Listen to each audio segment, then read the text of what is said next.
Okay, nobody watches these intros, so I'm gonna keep it brief. This is Lens of Truth, a series where I talk about this, and this, in great detail, with an ocarina of time. In our last episode, we had our soul kept safe in the Temple of Light for 7 years, making us an adult worthy of carrying around the Master Sword, and in today's episode, we're gonna follow Sheik's advice and head towards Kakariko Village to begin our new quest.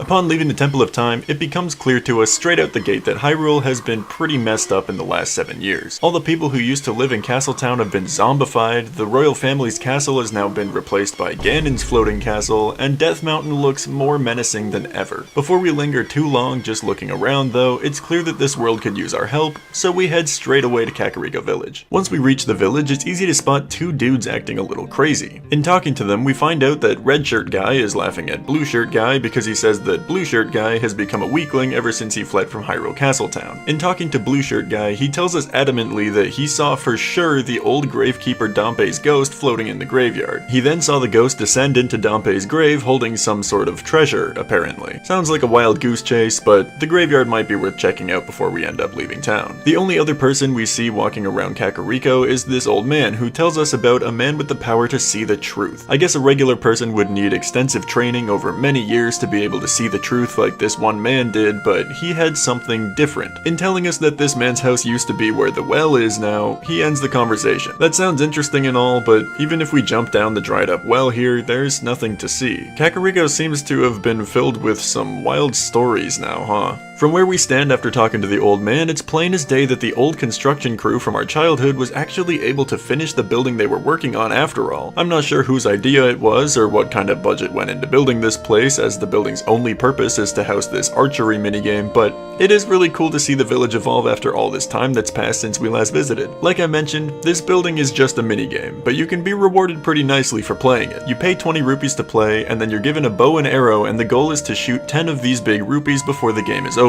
We have 15 shots and 10 targets to hit, so the rules are relatively simple. Not having too much free time though, we should probably take our prize of 50 rupees and get on out of here. Entering the house of the nice lady we met way back in the past, we find that she still lives here. She's actually hanging out with a friend at the moment that we find her here. In speaking with the woman we used to know, she says that everyone's had hardships in their life that they might prefer others don't find out about. Even someone like the old man snoring on the other side of the room has probably felt this way before. The second lady here actually tells us that she heard this sleeping bearded fellow was fired from his job at the ranch long ago. As much as I wish Ingo was the guy who got fired from the ranch, actually it turns out it was Talon. Of course, we can't wake him up, which is pretty normal for this guy, but between the snores we can hear him talking about hoping that Malon is doing alright and that he never meant to make her worry. This is a pretty sad turn of events for me. The people living and working at Lon Lon Ranch were so nice to us when we first visited them, and it's a shame to see Talon's been relieved of his responsibility there. Without being able to wake him up, and really not having any sort of solution to offer him if we could,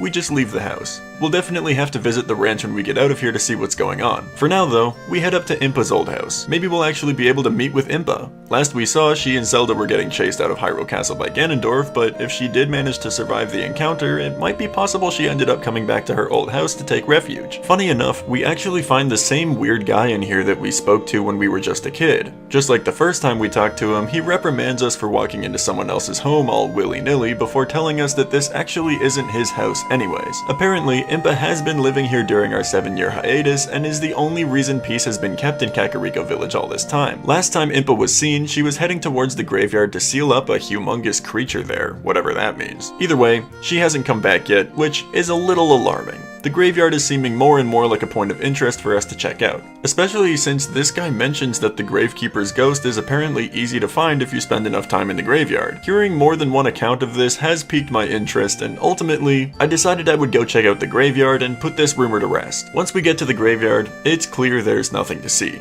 Dompe isn't around, the kid that we used to know walking around in the graveyard during the day is gone too, and really all there is to check out are these graves. 7 years ago, we checked out these gravestones by pulling them backwards, and the ones with the flowers in front of them seem to have tunnels that we could enter. While it's not the most respectful thing to do, and we don't have the excuse that we're just a kid doing random shit anymore, this is our best bet to find this treasure-holding ghost of a gravekeeper, so that's exactly what we do. Conveniently, the first gravestone I tried ended up being the right one. As soon as we walk forward onto this platform within the grave, Dompe's ghost actually shows itself to us. Good to know the people in Kakariko aren't crazy as much as some of them might think they are. Anyways, Dompe invites us in for a race for some reason, and it's pretty simple. You just gotta follow him where he flies, dodge the fire he tries to kill you with, and by the end of it, if we've kept up with him, he rewards us with the treasure that the one man said he saw him bring into the grave. This treasure ends up being the hookshot. We can pull items towards ourselves, or pull ourselves over towards certain grappleable objects, which seems pretty useful and is most likely the new skill that Sheik told us we would need in order to make it into the temple hidden deep within the Lost Woods. Everything's coming together. On our way out of the grave, we actually come out from an upper entrance in the windmill. We collect this heart piece up here real quick, giving us an 8th heart container in the process, and jump down to where our old friend still stands. 7 years ago, this musical man seemed pretty happy to be here, but this time around, he actually kinda seems pissed off. Apparently, some kid 7 years ago taught him a song, and for some reason this song completely screwed with the windmill. Due to the grudge he still holds against that kid from 7 years ago, he can't get this song out of his head, and he plays it constantly. Not a very healthy mindset, to be honest. This guy should probably seek professional help. If we take out our ocarina near him, he actually offers to teach us this song, and since we've been on kind of a binge of song collecting this long, what's to stop us from learning another one? We learn the Song of Storms from this man, and quickly make our way out of the windmill. Now that we've collected all we came here to find, let's check out the rest of this town real fast. Firstly, the Skulltula house is still around, and the cursed family still seems to recognize exactly who we are, unlike most people we've talked to. As I've already destroyed 15 Skulltulas on our little adventure so far, one of the family members has been cured of their curse and offers us a free upgrade to our wallet, allowing us to hold up to 200 rupees. I guess this is the type of riches that they were talking about when they offered us this quest 7 years ago. Next on our list of things that are interesting, we head up these stairs to check out the house that used to belong to the family of the child that walked around in the graveyard during the day, but now it's been turned into a bazaar. Speaking to the shopkeeper, he tells us that he moved his shop over to Kakariko after Hyrule Castletown kind of went to shit, and he's found it to be a nice place for business. Across the way, we have a finished version of the shop that used to be under construction. This shop has slightly different items than the bazaar does, and happens to be run by Matt Mercer. How cool to see him make an appearance here. Aside from talking about his wares, he also lets us know that we can exit the shop from the backside in order to visit the witch's potion shop. In doing so, we see that she also offers to sell us potions, and mentions a forest mushroom that she's been meaning to get her hands on, but she hasn't had the chance to go to the forest to find one. Maybe that's something we could do for her later, but for now, we gotta keep moving. The last person we have to talk to in this town is the cuckoo lady we met so long ago. Turns out she's been able to breed a type of cuckoo that doesn't cause an allergic reaction when she touches them. That's interesting and all, but she actually decides to give us an egg to hold on to, which we're meant to bring back to her once it hatches. This egg is part of a side quest we'll be taking on later in this game, so it's actually going to be sitting unhatched in our inventory for quite a while. Best to forget about it for now, and maybe finally leave Kakariko Village. Rather than heading straight to the forest to continue our main quest to save the realm again, we first decide to take a stop at Lon Lon Ranch to see what's been going on there since Talon was fired from his position. The house here is empty except for a few cuckoos, and in the stable we can find Malon. She doesn't recognize us here, but she does mention that she feels bad for her dad being replaced by Ingo. Wait, Ingo's the one in charge now? That guy that worked in the stable 7 years ago and had nothing but bad things to say about the place. Okay. That's kind of insane. If we keep talking to Malon, she tells us that the only reason she even sticks around the ranch now is because if she's not around to help Ingo, he'll probably end up treating the horses poorly. This sucks. This ranch used to be such a fun place, and now it seems to be in pretty poor condition. If we head over to the horse field, we can find Ingo standing next to the pen with the gates closed. Turns out he's trying to make some money offering to let people pay him to ride the horses, and out of curiosity, let's actually do that. Once we step into the horse pen, there are a bunch of horses to choose from to ride, but we have one little secret in our pocket that Malon taught us a long time ago. Of course, this is Epona's song, and in playing the song, Epona makes herself known immediately by approaching us and letting us ride on her back. If we ride her around and jump over these fences long enough, we can talk to Ingo, who takes interest in our skills on horseback. He actually challenges us here to a horse race around the horse pen, wagering 50 rupees to the winner of the race. Of course, we destroy him in this race, and he gets really mad. Apparently, Epona has been pretty impossible to train, so he thought this was gonna be an easy way for him to make rupees, but now he's really gonna put his foot down. It's double or nothing now, and if we win, he's even willing to let us keep the horse. I guess he's pretty confident in his racing skills after all. With this new motivation for us to win though, it doesn't matter how hard he races for the W because we still come out on top. Ingo's secret though is that he said we could keep the horse, but he never said we'd be able to take it out of the ranch. Okay, yeah, real clever buddy. So he closes the gate and has a hearty laugh at our position stuck in the ranch. What he didn't think of though was the fact that Epona is a wild and strong horse that he wasn't even able to tame, and with her under our control, we just straight up jump over the wall of the ranch to stick it to Ingo and claim our prize. Well, now we have our own horse. This will definitely come in handy whenever we find ourselves having to cross Hyrule Field. Going back into Lon Lon Ranch, we can find that the horse gate is no longer closed and now Malon is standing there in front of it. Speaking to her now after having saved Epona, she thanks us for what we were able to do to help the ranch and asks for our name. When she finds out that we're Link, she's overjoyed and is made even happier when we tell her that we remembered meeting her so long ago. Then she tells us something interesting about Mr. Ingo. Apparently he was terrified to tell Ganon that he had lost a horse from the ranch and somehow actually went back to being normal rather than his scheming evil self that we just saw earlier.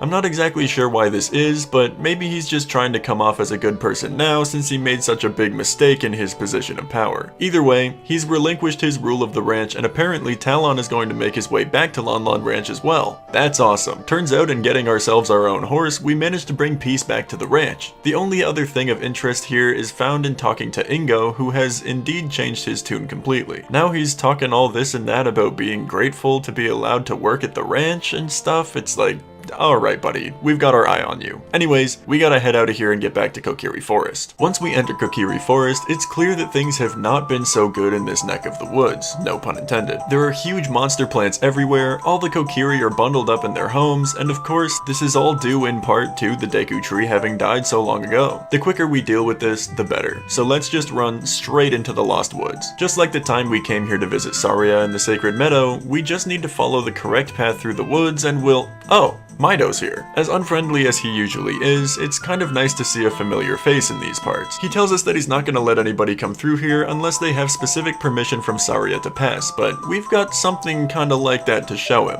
If we play Saria's song here in front of him, he realizes that we must be Saria's friend in one way or another because she only teaches that song to her friends. So he decides to let it slide, saying in passing that we kind of remind him of a certain someone. Honestly, this has always kind of felt like a bit of a redeeming moment for Myloe in my eyes after all the trouble that he caused us at the start of our adventure. Anyways, we make it back into the Sacred Meadow, and there are monsters around every corner. Sneaking up behind them and using our hookshot to defeat them from range is a perfect solution to make it through here, but at the end we have a giant to deal with. Well, okay, he's actually not that threatening. I always thought it was a little funny that they never programmed this guy to actually fight you. He just sends shockwaves down one of 3 lanes as you pass by him, and then refuses to turn around once you start cutting him down. Kind of hilarious, but also a pretty cool set piece. Finally, we reach the foot of the Forest Temple in the very same area Saria once predicted might become an important area for the two of us in the future, and I guess she was right if what Sheik said about the first sage being a girl that we once knew is to be believed. Speak of the devil,